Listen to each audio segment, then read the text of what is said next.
तुम तो कल क्लास में बोल रहे थे कि तुम 10 बजे से लेके 2 बजे तक पढ़ाई करते हो। यस सर, मैं कमरा बंद करके पढ़ रहा था और नॉन स्टॉप ना बढ़िया पढ़ाई चल रही थी। मैंने कल जब तुमको 11:30 बजे के आसपास फोन किया था तब तुम पढ़ाई कर रहे थे। जी हाँ सर, मैं PYQ वगैरह जो है वो लगा रहा था ना।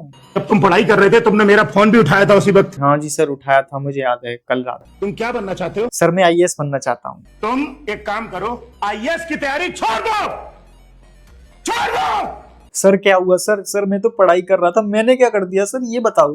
जब तुम्हारी पढ़ाई और तुम्हारे बीच में फोन आ गया तो इसका मतलब तुम्हारा पढ़ाई में मन नहीं लग रहा था। सर आप गलत सोच रहे हैं सर। सर मैं पूरे मन के साथ पढ़ाई कर रहा था सर। जब हम पढ़ते तो हमारे बीच में कोई दूसरा नहीं आ सकता।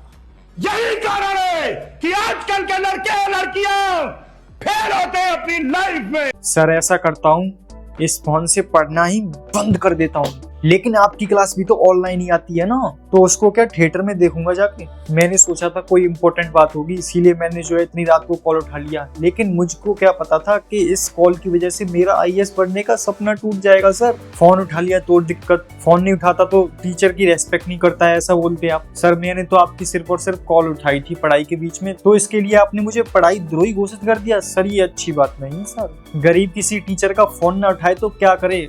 गरीब की मजबूरी नहीं समझते हैं ये टीचर लोग। गांव से आए थे यहाँ पर हम अपना IAS का सपना लेकर, IAS बनने के लिए। लेकिन अब तो लगता है कि हम सिर्फ और सिर्फ इन सर की जो है रील्स का कंटेंट ही बनकर रह जाएंगे, उससे आगे न जाने वाले। कितनी भी कोशिश कर लें, मुखर्जी नगर उसका तो किराया बढ़ते बढ़ते ना जमीन ज्यादा सब बिकने वाली है। लेकिन अब IAS का सपना ना पूरा होगा हमारा, क्योंकि सर का कंटेंट भी तो पूरा करना है बना के।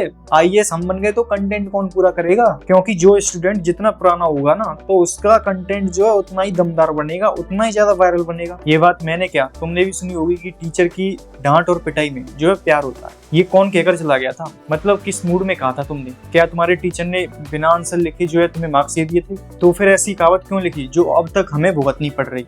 मतलब तुमने तो कहावत बना दी, अपने आराम से निकल लिया, लेकिन हमें अब तक ये सब भुगतना पड़ रहा है। डांट भी खाते हैं और ऊपर से ये कहावत भी सुननी पड़ती है। माना कि एक टाइम था कि जब जो है टीचर बहुत अच्छे रहते थे, डांट के अलावा जो है प्यार भी करते थे, उनकी डांट में भी जो है प्यार होता कि आजकल के टीचर जो हैं वो पढ़ाई वगैरह कम और इंस्टाग्राम की रील पर जो है ज्यादा ध्यान देते हैं उनको बनाने में। उनकी लेक्चर वीडियो जो है भले ही 1-2 दिन लेट हो जाए, लेकिन उनकी रील टाइम से स्टूडेंट को अपनी फीड में मिल जाएगी। रेलिवेंट पढ़ाओ सर। मैं तेरे को प्रूफ क्यों करूं कि भाई तू, तेरी क्या औकात है मेरे सामने? मैं तेरे को क्यों प्रूफ करूं कि मैं रेलिवेंट पढ़ा रहा हूं या इररेलेवेंट पढ़ा रहा हूं? I don't deserve to prove it, ठीक है? जिसको पढ़ना पढ़े, नहीं पढ़ना कटे। सर यहाँ पर औकात की तो कोई बात ही नहीं हो रही। पढ़ने आए थे, एक क्वेश्चन का आंसर ही तो मांगा था बस, इसमें औकात कहाँ से आ गई? ये बताइए कि ये आंसर का कोई इंपॉर्टेंट पॉइंट है क्या औकात जो आपने बोला है? भी लड़का एक क्वेश्चन का पूछ लेना, टीचर आग बबूले हो जाते हैं, लेकिन यहीं कोई लड़की पूछ लेती है, फिर जो है सर के बताने का तरीका थोड़ा अलग होता है। तुम देखते और भी वगैरह, तुमने वीडियोस वगैरह देखी होंगी या फिर तुमने अपनी खुद की क्लास में देख लिया होगा ना। तुम वीडियो वगैरह कहाँ बाहर जाकर देखो, तुमने अपनी खुद की क्लास में ये चीज रियलाइज की होगी कि जो है टीचर लड़कों से थोड़ा सख्त तरीके से बात करते हैं। ये तो है, नॉर्मल है सर। इन चीजों को ना थोड़ी औकात वगैरह को सोच समझ के बताया कीजिए, क्योंकि जो है आपने 3 इडियट मूवी देखी होगी ना, तो चतुर जो है 5 साल बाद कहता है कि 5 साल बाद में यहीं और इसी जगह पर लौट कर मिलेंगे, देखते हैं किसकी ज्यादा औकात रहती है। वही वाली चीज है सर। कोई स्टूडेंट आएगा आपके ऑनलाइन क्लास में और वहां पर ना औकात पता चल जाएगी उसकी स्टूडेंट की, और आपकी कहीं कम निकल गई तो इसी वजह से थोड़ा एंगर इश्यू पर जो अपने कंट्रोल गिरा कीजिए। और संभोग एक ऐसी प्रक्रिया है, अद्भुत प्रक्रिया, अद्भुत।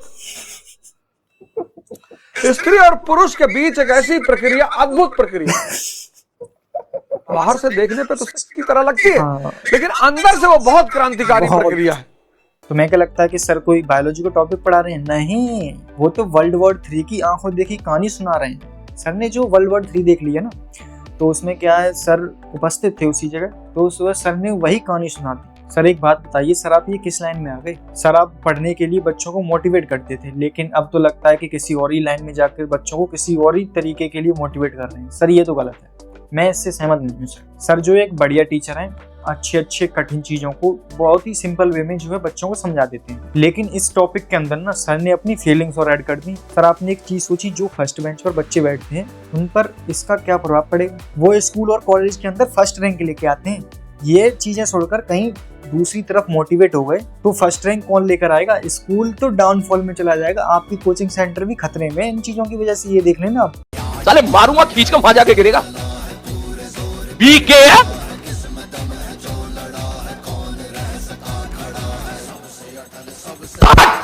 सर आराम से सर, लड़कियां भी क्लास ले रही हैं तो उनको भी थोड़ा देख लिया कीजिए। लड़के तो खैर सहन लेते हैं, मुझे पता है ये किसी लड़के ने क्वेश्चन पूछा होगा जो इतना एंग्री किया है सर आपको, लेकिन लड़कियों को भी देख ले लीजिए, उन पर थोड़ी दया कर दीजिए। लड़कों पर कुछ नहीं कर रहे तो लड़कियों पर तो थोड़ी सी दया कर दो। सर तो अपने घर से पहले से ही परेशान है और उसके ऊपर से तेरे art of understanding question, BKL वगैरह गालियां ना दे दो, क्या करें ना। टीचर की कोई गलती ना, उनने गाली दी फैन फेंका, कोई गलती नहीं है, वो एकदम बढ़िया टीचर है, उन्होंने बिल्कुल सही किया। यही स्टूडेंट है, ये स्टूडेंट कभी ना सुधरे। तुम्हारे जो ये आउट ऑफ अंडरस्टैंडिंग वाले क्वेश्चन होते हैं ना, वो सर के सिलेबस से बाहर होते हैं, तो ऐसे क्वेश्चन जब तुम पूछोगे तो सर को गुस्सा नहीं है कि तो वे क्या करें। घर पर बीवी प्यार तो चिल्ला नहीं सकते ना। जिस भी भाई ने सर को गुस्सा दिलाया ना, भाई एक बात कहना चाहूँ तुझसे, भाई सोच, अभी तो सर के हाथ में पेन था, लेकिन कहीं अगर तेरा गलती से भी गाल होता तो सिंघम मूवी देखी है ना तुमने, अजय देवगन जिस तरीके से थप्पड़ बजाता ना, उससे दोनों तरीके से तेरे गाल टूटते ना भाई, वो तुझे जिंदगी भर याद रहने वाले। तो दोस्तों आज के लिए सिर्फ और सिर्फ इतना ही, मिलते हैं नेक्स्ट वीडियो में, तब तक के लिए बाय।